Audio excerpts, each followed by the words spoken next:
Mangio Bio Siciliano, guadagno salute, sostengo un'economia locale e rispetto l'ambiente.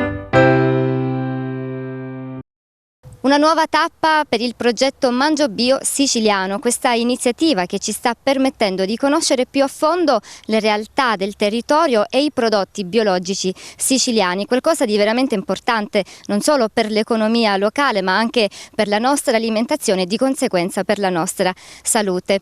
Oggi una nuova puntata per parlare di frutta e verdura biologica e ne parliamo proprio direttamente sul campo, circondati da una natura meravigliosa. Sono in compagnia di Francesca Gitto, che rappresenta un'azienda di Milazzo di cui adesso ci parlerà un po'.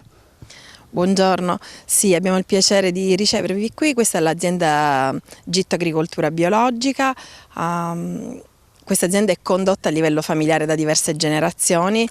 Mio papà ha avuto l'intuizione al suo tempo, diciamo negli anni '80, un'intuizione un po' controcorrente di convertire l'azienda all'agricoltura biologica, motivato dalla percezione che il campo chimico stava facendo un danno alla natura e non era la direzione giusta verso cui indirizzarsi. E io e mio fratello abbiamo seguito le sue orme cercando appunto di mantenere il lavoro fatto e di proseguirlo al meglio delle nostre possibilità. Ecco, all'epoca forse fu una sorta di scommessa, oggi però siete ancora qui, quindi significa che credete fermamente in questo percorso? Sì, la consapevolezza da parte nostra è forte, è una scelta che non viene giustificata, come dire, da motivazioni economiche, perché è un campo nel quale si investe tanto, quello dell'agricoltura biologica, e con poche certezze, perché c'è molta manodopera in più, è un lavoro un po' più sacrificato e allo stesso tempo i prodotti che vengono coltivati senza l'utilizzo di prodotti di sintesi, di concime chimico, sono prodotti che crescono più lentamente, che crescono con una pezzatura più piccola, che però acquisiscono nel tempo, proprio perché hanno tempo di maturare pian piano, acquisiscono un gusto incredibile, e la nostra soddisfazione, come dire, nel vedere che riusciamo anche a mantenere nel nostro piccolo una certa biodiversità, che riusciamo a fare agricoltura senza danneggiare tutto l'ambiente che ci circonda, che proviamo quotidianamente a coltivare avendo il minore impatto possibile sull'ambiente che ci viene offerto e che dobbiamo tutelare. Ecco, questa per noi è una motivazione importante. In un certo senso è un sacrificio ma anche un regalo che vogliamo fare a questo mondo, alla nostra natura, no? Quello che si dice sempre è che il mondo non ci è stato donato, ma ci è stato dato in prestito dalle future generazioni, e come genitore ne sono particolarmente consapevole. Il desiderio forte è quello di non dovermi vergognare un domani nel lasciare ai miei figli un terreno che io ho contribuito a inquinare, e tutt'altro. Anche quando si prende un terreno in affitto e per degli anni si procede, come dire, a bonificarlo, a coltivarlo in modo sano e cercare appunto di anche mantenerne la fertilità in modo naturale, ecco, quello per noi significa, dà significato al nostro lavoro, ecco. Ne abbiamo parlato tante volte, ma forse non è mai abbastanza fare informazione e capire realmente cosa significa fare agricoltura biologica e quali sono le differenze sostanziali con l'agricoltura tradizionale. Lo proviamo a spiegare nuovamente. L'agricoltura biologica si contraddistingue per tre elementi fondamentali che sono in meno. Ecco, non si aggiunge qualcosa ma si toglie. Non si utilizza completamente il concime chimico, si utilizza soltanto una concimazione naturale a base di quello che è il fertilizzante offerto dagli animali, che a loro volta devono essere allevati in aziende biologiche, perché saranno animali che ricevono il quantitativo strettamente indispensabile di farmaci, ecco, che non ricevono ormoni, che non ricevono promotori della crescita. Non si utilizza completamente diserbante. Sul diserbante si è fatta già, penso, tanta informazione. Il diserbante è un elemento che facilita il lavoro dell'agricoltore nella misura in cui appunto le erbe che circondano il campo coltivato vengono eliminate in modo molto rapido, però tanto è rapido l'utilizzo del diserbante, tanto invece è duraturo il danno che il diserbante produce all'ambiente. In agricoltura biologica è completamente vietato. Il lavoro che si fa è quello di diserbare a mano, un lavoro sì impegnativo, che però ci consente di avere nei campi, di trovare la lumaca come l'ape, la coccinella, tutti gli insetti, perché giustamente il diserbante cosa va? Va ad uccidere l'erbaccia, però intossica il terreno, la falda acquifera sottostante, poi è un danno a cascata che si riproduce, non si deve pensare che sia limitato solo al campo dove viene utilizzato. L'altro elemento che non viene utilizzato è quello del mondo, diciamo, dei trattamenti chimici, degli anticrittogamici, tutto quello che protegge la pianta dagli attacchi parassitari o dagli attacchi fungini. Nell'agricoltura biologica è consentito soltanto nella misura in cui è naturale. Ci sono molti prodotti che possono essere utilizzati, ma sono prodotti appunto che non impattano sull'ambiente, dalla propoli, quindi materiale che viene prodotto dalle api, dai macerati di ortica. Oggi c'è anche tanta ricerca nel campo dell'agricoltura biologica, ci vengono forniti dei preparati a base di alghe che sono molto utili nel mantenimento della salute della pianta e che consentono alla pianta di resistere meglio agli attacchi patogeni, però appunto sempre senza l'impronta chimica, quindi mantenendoci sulla linea naturale. Ogni stagione ha le sue sorprese, ogni stagione ha i suoi frutti e tutto matura pian piano. Non andiamo a produrre in inverno quelli che sono i frutti tipicamente estivi, ne abbiamo parlato anche altre volte, la melanzana, il peperone, sono frutti che necessitano di temperature piuttosto alte e non c'è motivo di andare, come dire, a creare una serra riscaldata, anche lì è tutto un discorso di impatto che si collega. E allora per adesso stiamo raccogliendo gli ultimi frutti della stagione invernale e quindi si raccolgono ancora broccoli, cavolfiori, le verze, i cavoli cappucci, si comincia ad affacciare qualche prodotto primaverile, alle nostre spalle c'è un campo di fave, ci sono ancora campi di piselli e pian piano abbiamo già i semenzai, le prime coltivazioni di zucchine che matureranno quando sarà il momento.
I nostri nonni ci hanno insegnato qualcosa di fondamentale, che non si butta via nulla del cibo, e questo vale anche per le fave, perché si può utilizzare benissimo anche il baccello nelle ricette, soprattutto quelle della tradizione siciliana. Sì, è necessario sicuramente che siano le prime fave, quelle che hanno la caratteristica appunto di avere il baccello più tenero, per cui si sminuzza un po' come se fosse anche questa una verdura, e possono diventare un delizioso condimento per delle bruschette, ma si può anche fare una buona pasta tradizionale, assolutamente da provare, una ricetta da assaggiare. Proviamo ad aprire un baccello. Mi stava venendo in mente proprio questo, sgranocchiato, anch'io una fava, e la caratteristica dei frutti appena raccolti è quella dell'intensità del profumo, si percepisce con i limoni ma si percepisce un po' con tutto.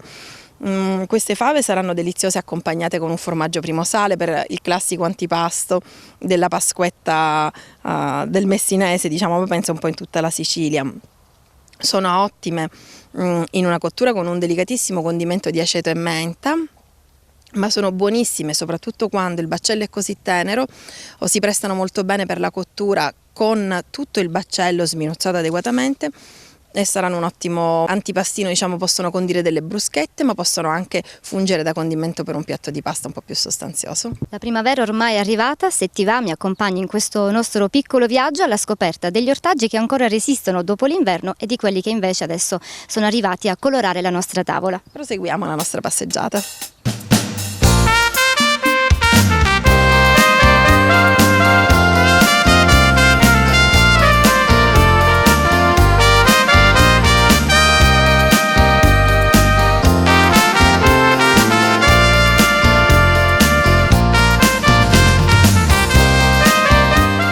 Passeggiare Tra tutti questi doni della natura oggi sembra qualcosa di eccezionale, in realtà è quello che tutti i giorni una volta facevano i nostri nonni, vero Francesca? Sicuramente era una vita più a contatto con la natura, scandita da ritmi più naturali, come dire proprio il ritmo notte e giorno, nel senso ci si alzava all'alba e al tramonto non ci si coricava, ma si era tutti intorno a un focolare a condividere magari il racconto della giornata trascorsa. E probabilmente sicuramente era una vita meno stressante e con una maggiore rete di rapporti a livello anche familiare. Oggi il correre tanto ci fa perdere anche tanto. Stare a contatto con la natura permetteva anche di conoscere molto meglio i cibi che si portavano a tavola. Diciamo che ogni famiglia aveva, quasi tutte quantomeno, le famiglie avevano l'orto vicino alla casa e spesso c'era anche il pollaio, c'era una piccola aia, ecco, con gli animali, quelli da fattoria. Sicuramente si conoscevano i prodotti, si era anche più rispettosi, più educati nel consumo.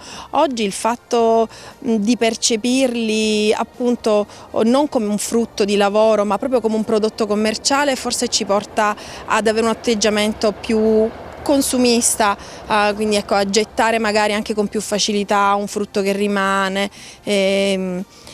Anche il discorso di dover fare tanta spesa, ecco, è una cosa che non va bene, spesso è congeniale a quelli che sono i ritmi lavorativi, i ritmi comunque della famiglia, però la verità è che ci si dovrebbe prendere, soprattutto nel campo della frutta e della verdura, quel pochino di tempo per avere ogni 2-3 giorni un po' di prodotto fresco che poi giustamente sarà più salutare perché avrà più vitamine, avrà più sali minerali, ecco, è più... Allora, anche se oggi purtroppo c'è un'abitudine malsana che impera, che è quella di comprare anche i cibi già pronti. Se andiamo al supermercato vediamo ormai ogni giorno prodotti nuovi, tutti già pronti, inscatolati, pronti da mettere a tavola, magari hanno bisogno solo di una riscaldata. È vero che con la vita frenetica che facciamo possono risultare molto comodi, ma oggi facciamo invece qualcosa che va oltre, che è tutto l'opposto. Raccogliamo con le nostre mani qualcosa di meravigliosamente naturale. Proviamo a riempire questo cesto? Assolutamente sì, con grande piacere. Proprio ieri sera veramente alla cassa di un supermercato guardavo un po' con tristezza la spesa di una ragazza che era composta prevalentemente da buste di preparati. C'erano delle vellutate di zucca, c'erano dei minestroni già pronti e c'era addirittura l'insalata sminuzzata e lavata. Anch'io faccio una vita molto frenetica, magari lascio indietro qualche altra cosa, però sono sempre dell'idea che la prima cosa da leggere sia la lista degli ingredienti. Quanto più breve sarà la lista degli ingredienti, tanto più salutare sarà il prodotto. Se noi mettiamo a tavola un minestrone fatto da noi, sicuramente non ci saranno aggiunte e poi a volte ci si mette più a pensare che non a farlo. Buste, confezioni, dobbiamo pensare non solo all'impatto sulla nostra salute ma anche all'impatto ambientale. A me fa molto piacere quando i nostri clienti vengono già con una sporta, ce ne sono tanti che hanno un bel bustone di juta oppure una grande cesta e così risparmiano anche a noi, come dire, l'onere di dover mettere il sacchetto, che per quanto sia compostabile comunque ogni tipo di confezione ha sempre una sua incidenza, quindi dovremmo imparare anche qui il prodotto sfuso e portarci da casa le confezioni, perché no? Intanto alle nostre spalle vedo dei bellissimi finocchi, di cui sai io utilizzo anche la barbetta verde. Mi piace tantissimo, soprattutto quando li mangio o in insalata ma anche grigliati, perché nel condimento di olio, aceto, pepe, insomma chi più ne ha più ne metta, metto anche la barbetta che dà un ottimo profumo e colora anche il piatto perché anche l'occhio vuole la sua parte. Sicuramente, vedi che lo scambio è sempre utile. Io invece dell'insalata di finocchi la adoro nel periodo invernale con l'aggiunta di arance e di chicchi di melagrana, perché dà quel tocco di acidità, di freschezza e magari dopo un secondo un pochino più robusto o dopo un piatto di carne è un'insalata che proprio sgrassa, che pulisce il palato, molto molto gradevole. E questi sono ormai gli ultimi finocchi, perché siamo in primavera, il finocchio è un frutto, un ortaggio invernale. Raccoglieremo questi e poi si passerà ad altro. Bene, andiamo. Anche i carciofi erano uno di quegli ortaggi che nei campi dei nostri nonni non mancavano mai. Sì, peraltro non hanno necessità di essere ripiantati ogni anno, ecco, non sono stagionali. E la cosa bella appunto è che si ripropongono alla fine dell'inverno, anche loro annunciano un po' come l'acetosella che si vede nei campi a febbraio, annunciano l'imminente primavera e in questo momento si sposano benissimo nei piatti della nostra tradizione con le fave che abbiamo raccolto appena poco fa e con i piselli ad esempio. Quindi se torniamo qui il prossimo anno troviamo le piante esattamente dove le stiamo lasciando? Sì, l'auspicio sarà anzi che troviate un numero maggiore di piante perché in estate, quando la pianta va a riposo, si fa un lavoro di moltiplicazione, nel senso che si stacca qualche bulbo e si riproduce la pianta e quindi dalla mamma nascono tanti figlioletti e magari si fa qualche filare nuovo, si ringiovanisce un po' il campo. Ti aiuto tenendo il cesto e proviamo a raccoglierne qualcuno. Anche in questo caso, se sono freschi, si dovrà scartare ben poco, no? Delle foglie esterne. Assolutamente sì, è un discorso poi di gradimento, ecco, c'è chi magari a crudo consuma principalmente proprio il cuore del carciofo, però se si vuole fare un bel carciofo ripieno ci vuole qualche foglia in più e un carciofo appena raccolto sicuramente sarà più tenero anche nelle sue foglie più esterne. Però dicevamo prima, non si butta via nulla, soprattutto in cucina, allora anche le foglie più dure, quelle scartate, possono essere utilizzate in qualche modo, ad esempio in un brodo. Sicuramente possono essere molto utili per insaporire, per dare ecco, quel profumo delicato che poi il carciofo ha. Il piacere di raccogliere un finocchio dal campo è quello di sentire sprigionare quel profumo di anice intenso, freschissimo, che già come dire ci fa pregustare il momento in cui lo assaporeremo. Sai che sento dire a molti che proprio questo profumo che tu reputi gradevole lo è senz'altro, ad alcuni invece risulta troppo forte, fastidioso, ma io stessa ho trovato un modo per far gradire a tutti in famiglia i finocchi, anche chi proprio non li mangiava mai, che è quello di cuocerli, quindi delle volte è molto più semplice consumarli in insalata a crudo, però gratinandoli in forno una volta tagliati a fette e condendoli anche con del pecorino siciliano, con delle olive nere, dei capperi, diventano dei finocchi alla mediterranea talmente buoni e il profumo si smista un po' insieme ad altri, si confonde tanto da diventare gradevolissimo anche per i più piccoli. Sono d'accordo, sì, sono delicatissimi e te lo confermo perché i miei figli li hanno assaggiati qualche tempo fa dalla nonna, è un piatto che io non consumo, non preparo abitualmente, mi hanno detto proprio questo, dice mamma sai che sono anche più buoni che consumati crudi, quindi si va incontro a tutti i gusti. In cucina non si finisce mai di sperimentare ed è importante anche far entrare nella cucina di casa i bambini, dare spazio a loro, farsi aiutare. Ne abbiamo parlato anche nel corso degli incontri che abbiamo avuto grazie al progetto Mangio Bio Siciliano, ne abbiamo parlato con i medici, specialisti, ne abbiamo parlato a scuola con gli insegnanti. È fondamentale coinvolgere i bambini perché poi il contatto con gli alimenti, la conoscenza fa in modo che loro adorino, amino, imparino anche ad avere un'alimentazione variegata. Sicuramente il piacere dei bambini è quello di pasticciare, di poter toccare la farina, di poter sparpagliare gli ingredienti. Quanto un bambino possa desiderare rompere un uovo non si capisce. A volte per noi mamma è il terrore perché abbiamo l'esigenza di preparare, di mantenere tutto pulito, di fare anche relativamente in fretta. E li vorremmo quasi allontanare, invece vanno coinvolti perché un bambino che entra a contatto con gli ingredienti è un bambino che prende un po' di consapevolezza, tanto piacere di preparare e a quel piacere di preparare segue spesso anche il piacere di mangiare perché un piatto che un bambino ha preparato, ha contribuito a preparare con le sue mani risulta irresistibile. Aumenta anche l'autostima. Sicuramente perché la capacità, sapere di avere la capacità di fare li rende ovviamente più sicuri di sé, ecco, è un mondo anche quello da scoprire per i bambini. Dicevi bene, parlavi di fretta, la fretta oggi è tiranna, con i ritmi che abbiamo spesso rinunciamo a cucinare bene, ahimè. Possiamo dare qualche consiglio a chi ci sta seguendo su come ottimizzare i tempi e le risorse in cucina, magari portandoci avanti anche per i giorni in cui sappiamo di essere ricchi di impegni ma non vogliamo rinunciare a portare a tavola un piatto sano? Ma sicuramente ci può essere il trucchetto, io nel mio piccolo preparo i legumi una volta a settimana, ma ne congelo almeno un'altra porzione per la settimana successiva e questo discorso lo faccio per ceci, lenticchie e fagioli perché hanno una cottura un pochino più lunga, anche perché io non amo la pentola a pressione, ma anche lì ci sono tanti stratagemmi. Allo stesso tempo appunto la possibilità di preparare la sera o al mattino presto una porzione in più per il giorno successivo in cui si sa di essere un pochino più stretti nei tempi. Ecco, si tratta soltanto di trovare qualche trucchetto, quel momento in cui ci si può rilassare in cucina, perché non va sottovalutato il potere, come dire, anche per noi, ecco, di appagante dei fornelli. Spesso vengono vissuti come un'incombenza, una necessità, un dovere, ma c'è un gran piacere a cucinare bene. Ci permette di staccare la spina. Sicuramente.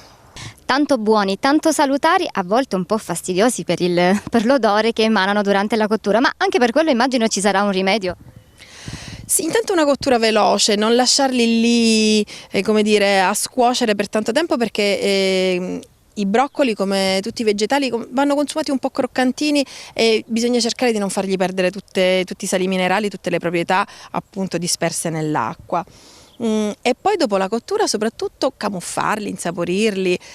Quest'inverno abbiamo provato una torta rustica, anche questa è una ricetta della nostra tradizione, dove ai broccoli si accompagna qualche filetto di acciughe, un pochino di formaggio primo sale, diventa, e con un po' di pasta che ci vogliono 5 minuti, giusto un poco di farina, acqua e sale, si prepara un piatto unico che è molto salutare perché abbina carboidrati a verdure e che è molto gradevole per il palato. Anche i più piccoli possono apprezzare un ortaggio simile, magari trasformato in polpette. Io non ho mai visto dei bambini rifiutare delle polpette, possiamo realizzarle anche con le verdure. Assolutamente sì, in polpette si mangia di tutto da piccoli, perché l'idea della forma, la croccantezza, e poi non necessariamente quando sono molto piccoli bisogna svelare che si tratta di polpetta di broccoli. Io ricordo che i miei figli erano convinti di mangiare vellutata di dinosauro, c'erano le polpette di tartaruga, e questo rendeva il piatto misterioso, affascinante e interessante. A 2 anni è molto più facile proporre così un piatto e poi pian piano si abituano a quei gusti, come dire, si amplia proprio il gusto per il palato, ecco, la capacità di assaggiare cibi anche con sapori un po' più forti, perché far mangiare sempre al bambino zucchina, patata e carota significa condannarlo da adulto poi a una vita con un gusto molto limitato, molto ristretto, che sicuramente lo metterà in difficoltà nella vita di tutti i giorni.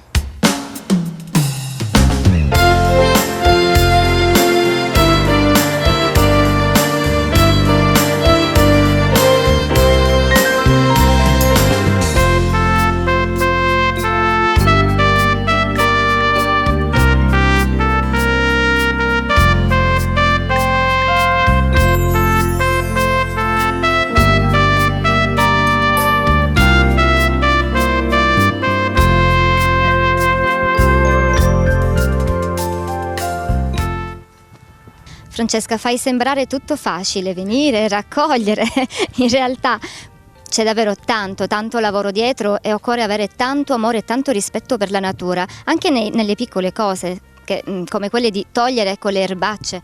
Sì, la parte più complicata in verità è proprio quella di coltivare. Un po' dipende da noi, dal nostro impegno e dalla nostra passione, un po' dipende anche da circostanze che possono essere favorevoli o avverse, come le condizioni meteorologiche. Noi ci mettiamo tutto l'impegno possibile. Sì, il lavoro di togliere l'erba a mano è un lavoro molto impegnativo per i ragazzi che lo svolgono, che va cadenzato regolarmente, perché le erbacce tolgono anche nutrimento alla pianta che vi cresce vicino. E soprattutto in agricoltura biologica, dove il nutrimento del terreno è limitato perché non ci sono appunto aggiunte artificiali, non c'è nulla che spinga il prodotto a crescere, l'ortaggio, e allora bisogna stare più attenti a lasciare quanto più pulita possibile la pianta.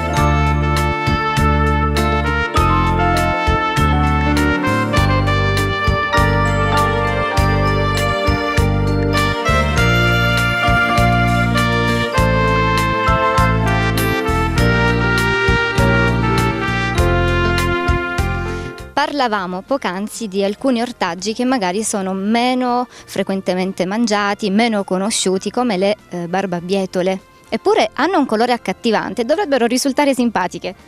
Il colore è sicuramente molto invitante e a quel colore corrispondono tante proprietà che sono caratteristiche appunto dei frutti e anche degli ortaggi, con questo rosso spiccato. E forse sì, è sicuramente meno conosciuto nella nostra generazione quantomeno, ma è molto gradevole sia per il consumo a crudo sia per un consumo al vapore, che quindi rispetta alla consistenza di questo di questo ortaggio e ne mantiene intatto il sapore. Spesso la vediamo già precotta al supermercato, imbustata, che tristezza quella plastica. Adesso la vediamo almeno messa a dimora. Sicuramente, peraltro nella barbabietola che si trova sottovuota al supermercato non ci sono le foglie invece sono gradevolissime da consumare, quindi mangiare il frutto al vapore e magari scottare le foglioline per fare un contorno, un piccolo antipastino, sono molto buone.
Io mangio bio siciliano, guadagno salute, sostengo un'economia locale e rispetto l'ambiente.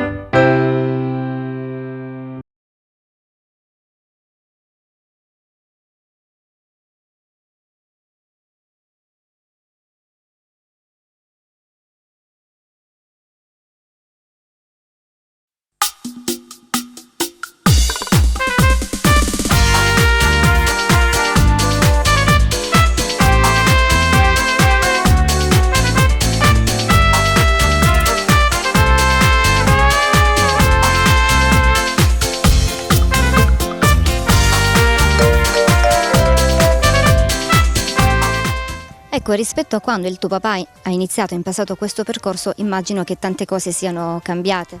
Sì, questo sicuramente. Intanto è cambiata anche la percezione, secondo me, in chi non coltiva ma in chi consuma il prodotto biologico.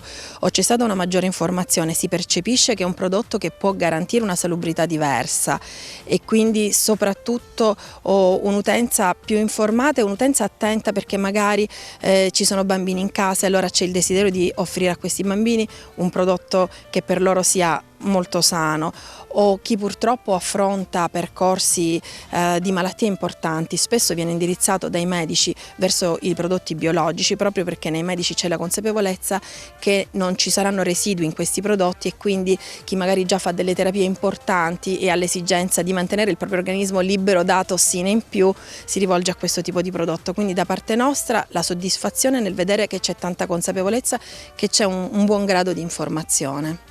Abbiamo arricchito il nostro paniere con i piselli freschi, buonissimi da mangiare a crudo, però anche magari con le uova e le cipolle fresche. Assolutamente sì, cipolletta a scalogno, piselli è una frittatina fantastica. Lì bisogna un po' lottare a casa, capire chi li sbaccellerà, però devo dire che tra la nostra clientela ci sono molti mariti particolarmente volenterosi. La sera guardano un film e sbaccellano i legumi per la famiglia. È una cosa che mi fa anche tenerezza, come dire, mi fa piacere, perché è un momento in cui si condivide il lavoro, poi magari la moglie li preparerà e il marito li rende pronti per l'uso. Un'equa collaborazione. Come è giusto che sia al giorno d'oggi, in cui si lavora tanto e i ritmi sono più serrati anche per le donne. Abbiamo notato passeggiando qui che tra tutti i filari ci sono i tubicini dell'acqua. Com'è organizzata, ecco, l'irrigazione del campo? Una volta era molto più frequente l'irrigazione a scorrimento, però era un tipo di irrigazione che prevedeva un dispendio irriguo maggiore. Vero è che i nostri campi sono sempre dotati di un pozzo artesiano a cui attingere l'acqua, però è anche vero che bisogna cercare di mantenere un comportamento che porti a un consumo consapevole della risorsa acqua. Anche quella sappiamo oggi benissimo che non è una risorsa inesauribile, che non ce n'è per tutti e che non ce n'è tanta, e quindi noi nel nostro piccolo utilizziamo questo sistema di irrigazione goccia a goccia che consente a ogni filare di avere la giusta quantità d'acqua, quindi di non andare in carenza, però allo stesso tempo di evitare gli sprechi, per cui possiamo temporizzare e stabilire che quella determinata coltivazione avrà bisogno di 3 ore d'acqua per questa settimana, a seconda del calore che ci sarà. E si velocizza da un lato perché il lavoro che era bello del contadino con gli sbarramenti, ecco, era un lavoro che aveva una sua poesia, però appunto comportava, si attingeva in modo troppo abbondante. Ecco, bisogna pensare che quello che c'è deve bastare per tutti, deve bastare per oggi e deve bastare per il domani.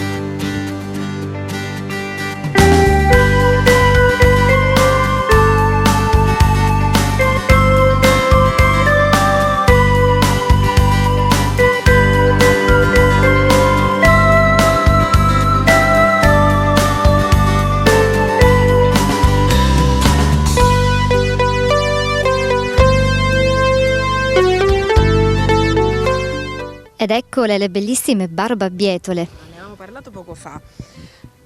Quindi questo frutto poco conosciuto, già soltanto nel raccogliere si sono tinte le mani di rosso. Sono molto simpatiche anche per i laboratori pasquali. Mettere in cottura le uova sode con le barbabietole le farà tingere di rosso, così come la cottura con il mallo di noce dà un colorito più scuro, con gli spinaci verdastro, quindi può essere anche quello un modo per fare giocare i bambini, per organizzare una caccia alle uova simpatica in casa. E poi dicevamo anche le foglie si possono utilizzare. Sì, assolutamente, il frutto raccolto fresco verrà utilizzato in tutte le sue parti, si scarta soltanto la foglia asciugata, dopodiché le foglie appena scottate, proprio o saltate, stufate leggermente, sono molto delicate come gusto, mentre il tubero, proprio la parte bassa, sbucciata e cucinata al vapore o grattugiata a crudo nell'insalata. Possiamo usarlo anche impastandolo magari a delle patate per ottenere gnocchetti o pasta fresca coloratissima. Assolutamente sì, sempre lì torniamo al discorso, il verde, lo spinacio è indicatissimo per il verde e la barbabietola è insostituibile per il rosso. Parlavamo prima di quanto siano buonissime le fave insieme ai piselli. Sai che cotti in padella o nel tegame, quando è stagione, metto anche l'aglio nuovo di cui utilizzo proprio la coda, che è profumatissima. Sì, sia per l'aglio che per la cipolletta scalogno la caratteristica è quella di consumare tutto arrivando fino alla coda. Per la cipolletta scalogno per le frittate di cipolla, e l'aglio con parsimonia, una puntina è molto gradevole. Questo quando sarà pronto da raccogliere? Noi lo raccogliamo poco prima dell'estate, anche perché poi quando il terreno si asciuga diventa difficile estrarlo. Ed è molto richiesto perché purtroppo l'aglio spesso proviene da paesi lontani. Torniamo al discorso di prima, se già il convenzionale italiano può destare qualche perplessità, però è comunque una filiera a suo modo, al suo interno controllato. Quando andiamo a prendere un aglio cinese, lì davvero c'è un mondo che si apre, è permesso un po' di tutto, quindi anche qui sempre cercare di preferire il prodotto italiano, quando possibile il prodotto siciliano. Quanto più ci si avvicina, tanto più siamo sicuri per la freschezza del prodotto, e perché poi la normativa italiana è una normativa che tutela molto il consumatore, con una filiera anche di controlli piuttosto stringente, che mette chi è serio in condizioni, come dire, di competere con chi lo è altrettanto, cercando di mantenere ai margini chi invece ha intenzioni poco corrette, e consente al consumatore appunto di sapere cosa sta mangiando, per cui se mangia un prodotto biologico dovrà rispettare determinate caratteristiche, se si preferisce un prodotto convenzionale comunque anche lì si devono muovere all'interno di quello che la legislazione italiana consente. A cosa serve il telo che vediamo? E allora il telo è una pacciamatura, in questo caso è una pacciamatura di Mater B, quindi una pacciamatura biologica a base di pasta di mais, che ci permette di non avere poi un residuo da smaltire, perché purtroppo lì dove in agricoltura si utilizza plastica poi dobbiamo conferirla correttamente nella filiera del riciclo, ed è un costo che si aggiunge per l'azienda che la smaltisce correttamente. Questo invece sostanzialmente si disintegra nel terreno appunto perché è mais, quindi semplicemente l'esposizione al sole lo farà dissolvere nell'arco di una stagione. Quello a cui serve è evitare che l'erbaccia, come dire, infesti troppo il campo. Siccome in queste piantagioni, essendo così tante le piantine, è difficile poter zappettare, poter discerbare a mano così come noi facciamo, allora questo ci facilita un po' il compito di far crescere la pianta senza troppe erbacce vicino. Francesca, come si organizza il lavoro e la suddivisione anche del terreno di anno in anno? Le piante, le coltivazioni vanno spostate, c'è una rotazione? Sì, è necessario fare una rotazione innanzitutto a seconda delle tipologie di piante, perché in alcune, come dire, alcune colture non gradiscono che le abbiano precedute delle altre. Per esempio la fragola non si sposa bene con il pomodoro, e allora bisogna fare attenzione che come si coltiva un campo un anno e come si coltiverà l'anno successivo. E poi è indispensabile anche tenere dei terreni a maggese, quindi consentire un riposo che è un riposo ristoratore per il campo biologico, perché consente al campo che magari viene seminato con un sovescio, quindi con una coltura leguminosa che poi verrà interrata, incorporata nel terreno, il terreno si rigenera, riacquista fertilità, quindi si riposa, viene nutrito in modo naturale, non ha lo stress di dover produrre nuovamente. Questo ovviamente comporta di dover lavorare su più campi, perché appunto perché sia possibile questa rotazione è necessaria una certa estensione. Io direi di continuare la nostra passeggiata e di raggiungere quella che possiamo definire la casa delle fragole. Il frutto forse è uno dei più amati, sicuramente dai più piccoli, ma direi anche dai più grandi. È insolito trovare un bambino che non mangi le fragole, sono molto gradite. Probabilmente il colore rosso è particolarmente accattivante, la loro forma e poi il gusto. Il nostro, come dire, orgoglio più grande è quando i clienti tornano dicendo: ma queste fragole sanno di fragole, perché ci si è abituati purtroppo a trovare in commercio dei frutti che sono sì belli, molto invitanti appunto nella forma e nel colore, che però poi non restituiscono nel gusto quella che era l'aspettativa di chi le aveva acquistate. Da noi magari la forma ogni tanto è un po' stramba, il colore sfuma troppo dal rosso perché magari abbiamo tardato un giorno a raccoglierla e diventa quasi un bordeaux, ma il gusto e il profumo sono qualcosa di impagabili. Mi è capitato di consegnare delle fragole in una gelateria l'altro ieri e la signora, io ero alle sue spalle, una signora alla cassa dice: e questo profumo che cos'è? Sembrano fragole. Si gira e io stavo facendo effettivamente la consegna, quindi il profumo anticipa il gusto. Andiamo a raccoglierle.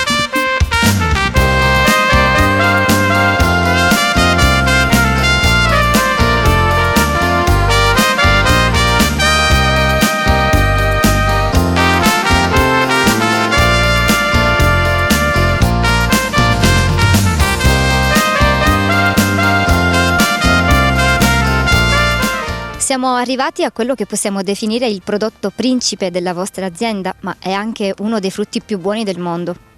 Sì, le fragole ci caratterizzano da tanti anni. Io ero una bambina quando papà avviò questa produzione e devo dire che è rimasta sempre una costante. Alcuni prodotti vanno e vengono, queste non possono mai mancare. Le vediamo qui ben protette e anche al calduccio. Sì, la necessità per la fragola, soprattutto biologica, è quella di non bagnarsi mai. Purtroppo basta anche solo poca pioggia per far partire dei marciumi, delle malattie che appunto, non potendo trattare la fragola, non avrebbero soluzione e quindi porterebbero alla perdita di tutto il raccolto. E quindi la motivazione di proteggerle dalla pioggia è questa. E poi aiutare un pochino con la serra la temperatura ad essere anche più equilibrata tra il giorno e la notte ci consente di produrle magari nel mese di marzo senza una forzatura particolare, semplicemente proteggendole un pochino dal freddo notturno, quindi avendo questo minimo di anticipo sul raccolto. Ecco, si tratta di un frutto estremamente delicato, anche facilmente deperibile. Sì, la fragola è molto deperibile ed è il motivo per cui noi la commerciamo soltanto all'interno della Sicilia.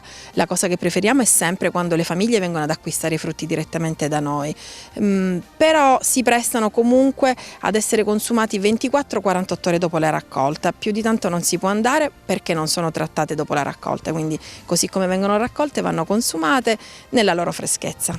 Ecco, come possiamo fare a casa per consumarle al meglio, ma anche conservarle nel migliore dei modi?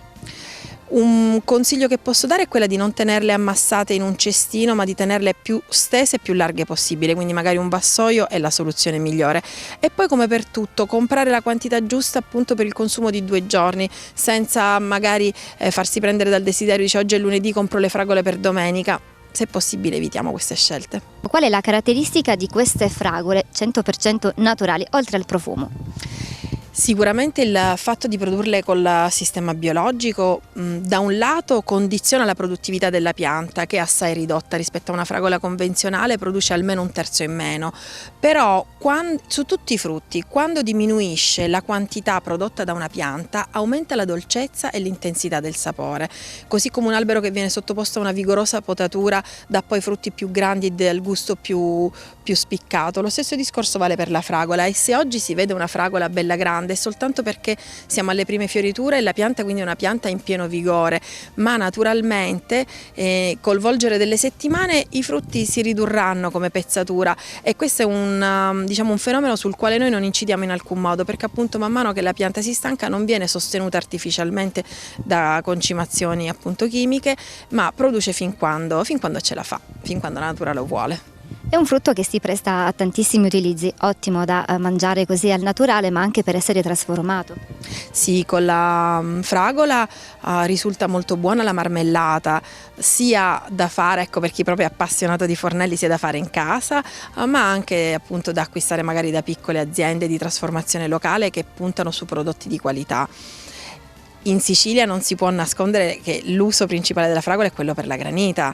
Avere l'accortezza di congelare qualche sacchettino di fragole semplicemente togliendone il peduncolo, sciacquandole e quindi ponendo nel congelatore una dose giusta per una granita per una famiglia, che possono essere 200 grammi. E poi una ricetta semplicissima: 3 parti di frutta, 2 parti di acqua, 1 parte di zucchero, perché comunque un po' ci sta, e una spremuta di succo di limone. Si frulla in 1 minuto, poi si gusta una granita impagabile. Con la classica granita siciliana che, utilizzando questa ricetta semplicissima, può realizzare chiunque, anche chi magari vive fuori dalla Sicilia. Assolutamente sì, la può realizzare chiunque, e c'è la possibilità di congelare la fragola, perché la fragola per sua natura non arriva all'estate, è un frutto tipicamente primaverile. In Sicilia ci possono essere delle fioriture spontanee nel mese di novembre all'aperto, però comunque non arriverà a luglio-agosto, nel mese di giugno solitamente termina la produzione, per cui quell'accortezza appunto di fare qualche sacchettino. Qui cosa fanno le nonne? Congelano le fragole per poi far assaggiare la granita ai nipotini che vengono da fuori. Ecco, questo ci permetterà poi di consumare un'ottima granita in estate. Ecco, un'accortezza che in questo caso è d'ordine. Quello che di sicuro bisogna consigliare è di evitare il consumo di fragole fuori stagione, ecco, quelle che troviamo al supermercato, tutte perfette, tutte delle stesse dimensioni, dello stesso colore, ma poi probabilmente anche in sapore. Vale sempre il principio che ogni frutto va consumato nel suo periodo. La fragola non è un frutto tipicamente invernale, come non è un frutto estivo, per quanto in estate si possa trovare qualche fragola proveniente da zone montane, e allora in quella misura si può fare un'eccezione, perché comunque lì è la sua stagione. Però è un frutto che va consumato in primavera. Appunto in Sicilia c'è questa possibilità, la natura ci regala la possibilità di assaggiare una fioritura di fragola in novembre, semplicemente perché il nostro autunno è molto simile alla primavera, che è un autunno solitamente mite. Al di fuori di questo periodo non è giusto neanche cercarla, ecco, bisogna lasciare che coltivare l'attesa del frutto primaverile.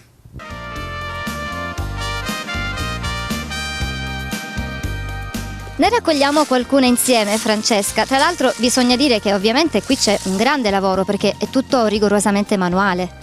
Si sente scricchiolare sotto i nostri piedi, perché abbiamo tolto un pochino di foglie in eccesso. Appunto la pianta per poter dare nutrimento ai frutti in questo periodo non deve avere troppe foglie, c'è tanto lavoro, sì, questo sicuramente. Quindi con una certa costanza la pianta va ripulita. Sì, va ripulita appunto perché mantenga un giusto equilibrio tra apparato fogliare che consentirà poi la fotosintesi e produzione dei frutti. Poi anche il ritmo della raccolta immagino debba essere serrato, perché maturano piuttosto velocemente. Sì, cerchiamo di tenere una certa rotazione in modo tale che i frutti non passino di maturazione. Cerchiamo di porre attenzione, ecco, alla cadenza settimanale della raccolta, e poi soprattutto all'orario, raccoglierle nelle ore fresche della giornata. Se si arriva tardi preferiamo dire non ce ne sono più, e non raccogliere le fragole a luna quando magari l'eccessivo calore rende il frutto molto delicato, proprio si sciupa anche semplicemente a contatto con le mani di chi lo coglie. Proviamo a riempire questo cestino.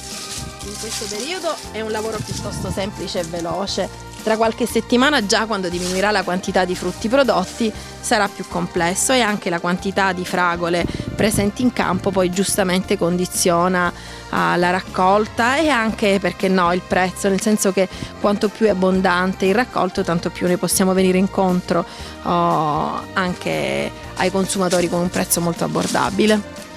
Le fragole ci sono, belle e profumatissime. Lì abbiamo un altro cesto che abbiamo poc'anzi riempito di tantissimi altri prodotti naturali, uno più buono dell'altro. Francesca, non resta che andare, secondo me, nel punto un po' più vitale dell'azienda, quello che poi è il punto di incontro con i vostri clienti, perché voi fate una vendita diretta. Sì, tutte le mattine accogliamo i clienti che hanno piacere di acquistare la frutta e la verdura raccolta in giornata. Cerchiamo di offrire un paniere quanto più ampio possibile di prodotti, tutto quello che noi stagionalmente riusciamo a produrre e quello che magari altre aziende siciliane scambiano con noi, barattano magari in cambio di fragole, e ci arrivano in alcuni periodi o ortaggi che noi non riusciamo ancora a produrre. C'è anche uno scambio con altre aziende del territorio? Sì, abbiamo rapporti con aziende nel catanese. Appunto, ad esempio, c'è l'azienda Sciaraviva che produce delle ottime mele sull'Etna, e da loro cerchiamo quando possibile di appunto avere questi prodotti. Dall'Etna vengono anche ottimi avocado, devo dire li produciamo anche noi nella nostra azienda, ma non sempre la produzione è sufficiente per quella che è la richiesta della clientela. Sull'Etna andiamo a prendere il miele bio, insomma ci sono tante realtà di piccoli produttori con i quali si instaura anche un rapporto molto cordiale, ecco, o ci si racconta un po', o si condivide quella che è la vita degli agricoltori. Eccoci Francesca, abbiamo mostrato simbolicamente quello che più o meno avviene qui tutti i giorni. Si va nei campi di buon mattino, si raccolgono questi favolosi doni della natura e poi si giunge qui, in questo luogo dove avviene il contatto con il consumatore finale ogni mattina, e quindi anche le vostre fatiche, il vostro lavoro trovano soddisfazione. Sì, ogni mattina accogliamo la clientela che ha il piacere, come dire, di rifornirsi di frutta e verdura biologica freschissima, e cerchiamo di venire incontro ai loro gusti. La cosa bella è che si crea nella maggior parte dei casi un rapporto di grande confidenza che permette a loro di aiutarci, come dire, anche a correggere il tiro quando sbagliamo qualche cosa, e a noi magari di conoscere così bene i loro gusti da poterli chiamare quando raccogliamo quel prodotto che proprio desideravano, che aspettavano magari da qualche tempo. Quindi un rapporto veramente di prossimità, ecco, molto, molto cordiale e molto piacevole. Alla base di tutto c'è qualcosa di importante, la fiducia. Sì, questo sicuramente. Il più delle volte loro si fidano ciecamente di noi e ci chiedono questo prodotto da dove viene, la loro tracciabilità, per loro la tracciabilità non sta nell'etichetta che io espongo sulla cassetta, ma sta nella fiducia che ripongono in me. Sanno come la mia famiglia ama produrre, e sanno che quando ci rivolgiamo a degli altri produttori è perché riponiamo in loro altrettanta fiducia, e quindi nel momento in cui affidiamo un prodotto ai nostri consumatori è perché siamo tranquilli di quello che consentiamo loro di mangiare. Per un'offerta più ampia vediamo qui anche prodotti che non derivano, ecco, dal vostro lavoro, ma appunto da altri produttori di cui vi fidate. Sì, assolutamente. Molti produttori li abbiamo conosciuti frequentando i mercatini biologici di Messina e di Catania. Ad esempio qui c'è la frutta secca che proviene dall'azienda biologica Conti Cutugno, che è un'azienda partner del progetto Mangio Bio Siciliano. Sì, Carla Conti, come dire, ci permette di offrire ai nostri clienti questa frutta secca sia nella versione tostata sia nella versione naturale, che è molto gradevole e che è, come dire, uno spezzafame assolutamente salutare, che consente di ricaricarsi anche un po', magari durante una piccola pausa, facendo uno spuntino senza aggiungere zuccheri o calorie fuori posto, mangiando bene. Oppure può completare un'altra ricetta realizzata con le verdure, penso ad esempio ad un pesto di broccoletti con le noci o in questo caso le nocciole. Devo dire la verità, io da tempo ho sostituito i pinoli con questa frutta secca, perché ce l'ho sempre in casa, quindi magari quando mi viene voglia appunto di fare un pesto non ho sotto mano i pinoli, che poi sono più difficili da reperire, e invece magari ecco 2 mandorle, l'aroma è buonissimo e il completamento completamento della ricetta è perfetto, danno anche quella croccantezza molto gradevole. Oltre alla vendita diretta, come avviene la commercializzazione dei vostri prodotti? Noi su alcuni prodotti riusciamo anche a confezionarli e li consegniamo personalmente in giornata, quindi nella stessa giornata della raccolta, a negozi che trattano appunto la filiera biologica in Sicilia, sia nelle province di Messina, di Palermo e di Catania, e poi da Catania c'è anche qualche succursale su Siracusa, quindi c'è questo rapporto stretto. Il bello è che sono prodotti che viaggiano poco, quindi impattano poco dal punto di vista dei chilometri, perché comunque mangiare a Catania una fragola prodotta a Milazzo non è come mangiare una fragola prodotta nel Metaponto, onestamente, quindi meno trasporto su gomma possibile, e poi anche la freschezza, perché raccogliere e consegnare in giornata per noi è un must, cioè il nostro prodotto non consentirebbe neanche, faccio l'esempio della fragola, ma anche per i prodotti a foglia, sono prodotti che non ricevono trattamenti post raccolta, quindi non potrebbero stare tanto tempo o nel tragitto, o invece è giusto, ecco, anche rifornire queste attività a più volte a settimana affinché possano avere la massima freschezza possibile. Francesca, dunque è proprio vero, come dice lo slogan del nostro progetto: Mangio bio siciliano, rispetto l'ambiente e guadagno salute. È il nostro obiettivo, è, diciamo, il faro verso cui tendiamo, assolutamente. Complimenti per l'amore e la professionalità che mettete nel vostro lavoro e grazie. Grazie a voi di esserci venuti a trovare, perché è sempre un piacere, ci date la possibilità di farci conoscere e valorizzate anche quello che è l'impegno che c'è dietro, che l'impegno, l'ho detto poc'anzi, mio e di mio fratello, però ci sono tante mani dietro una vaschetta di fragole, ci tengo, il confezionamento o la produzione, la raccolta, sono tutte mani molto operose che si dedicano a questo lavoro con grande passione, tanto quanto la nostra.